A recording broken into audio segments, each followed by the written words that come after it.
Welcome to SBS News in Easy English. I'm Sarah Shalala. New South Wales has recorded 262 new cases of COVID-19 from more than 107,000 tests. 5 deaths were also recorded, 3 people in their 60s, 1 person in their 70s, 1 person in their 80s. Meanwhile, Chief Medical Officer Dr. Kerry Chant says the Hunter, Upper Hunter regions will enter lockdown from 5 p.m. tonight in response to a number of positive cases. So what we are putting in place is the Sydney-wide restrictions in the areas of Newcastle, Lake Macquarie, Maitland, Port Stephens, Cessnock, Dungog, Singleton and Muswellbrook local government areas, and they will be in place from 5 p.m. today. Meanwhile, Premier Gladys Berejiklian has urged everyone eligible to be vaccinated to do so as soon as possible. Almost 185,000 Pfizer vaccine doses will be sent to New South Wales, while Queensland could also receive a boost as both states battle coronavirus outbreaks. Prime Minister Scott Morrison on Thursday announced the fast-tracked New South Wales package would increase the state's August allocation.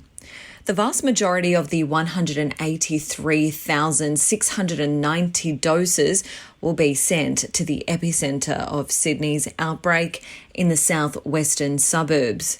Australia has now vaccinated 20% of its population aged 16 and over, but continues to lag behind most of the world. Queensland has recorded 16 new local cases of COVID-19 from more than 50,000 tests, with 4 active in the community while infectious. It's the biggest COVID-19 outbreak since the first wave in 2020, as the state's southeast aims to emerge from lockdown in 4 days' time.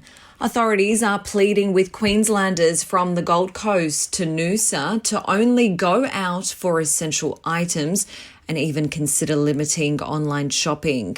Chief Health Officer Dr. Jeanette Young says 4 people were infectious in the community for a number of 5 days, and she's urging people to check with government's website for new exposure sites. So could everyone please check that you haven't been to one of those new exposure venues or one of the other exposure venues that are already on the site. The message going forward, please, any symptoms at all, anywhere in Queensland, but particularly in the southeast corner, come forward and get tested immediately.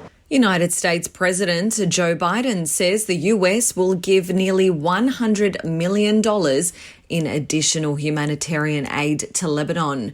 It's been 1 year since a catastrophic explosion in Beirut at the city's port devastated the capital, plunging Lebanon further into economic crisis, with politicians yet to form a government capable of rebuilding the country. Since then, the country has been mired in a financial depression worsened by the COVID-19 pandemic. Mr. Biden says international humanitarian assistance can only do so much. But no amount of outside assistance will ever be enough if Lebanon's own leaders do not commit to do the hard but necessary work of reforming the economy and combating corruption. That's essential.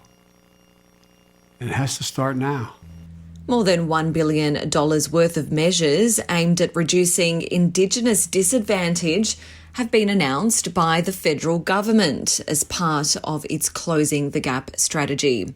Key spending includes $378 million for a Stolen Generations redress scheme for the Northern Territory, ACT and Jervis Bay Territory, and support for a range of community health organisations and education initiatives. Drug and alcohol treatment services will receive $66 million.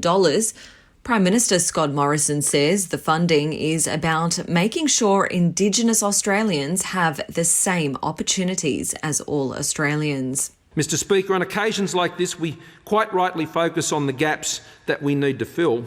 and look to the places where Aboriginal and Torres Strait Islanders do not have the same opportunities as other Australians. And it's right that we do so. To sport now, and the announcement of a postponement to the 2021 Rugby League World Cup is imminent after tournament organisers held an emergency board meeting on Wednesday.